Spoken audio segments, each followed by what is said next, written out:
সন্ত্রাস বিরোধী আইনে সাংবাদিক আনিস আলমগীরকে 5 দিনের রিমান্ডে পাঠিয়েছে আদালত। সোমবার সন্ধ্যায় ঢাকার অতিরিক্ত মেট্রোপলিটন ম্যাজিস্ট্রেট জসিতা ইসলাম এই আদেশ দেন। রাষ্ট্রপক্ষের দাবি, টকশো ও সামাজিক মাধ্যমে আনিস আলমগীরের মন্তব্য শান্তি শৃঙ্খলা বিনষ্ট করতে পারে। আরও জানাচ্ছেন মামুন হোসাইন। ঢাকা মহানগর গোয়েন্দা পুলিশের কার্যালয়ে প্রায় একদিন থাকার পর সাংবাদিক আনিস আলমগীরকে সন্ধ্যার দিকে আদালতে আনা হয়।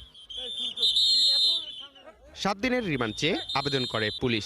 আদালত 5 দিনের রিমান্ড মঞ্জুর করেন। এটি একটি অপরাধমূলক ষড়যন্ত্রের মাধ্যমে পড়ে, সেই জন্য তাকে জিজ্ঞাসাবাদ করার প্রয়োজন। সেই জন্য তাকে 7 দিন রিমান্ড চাওয়া হয়েছে। বিজ্ঞ আদালত উভয়ের বক্তব্য শোনার পর তার বিরুদ্ধে 5 দিনের রিমান্ড মঞ্জুর করে তাকে জিজ্ঞাসাবাদ করার জন্য তদন্তকারী কর্মকর্তার হাতে ন্যস্ত করেন।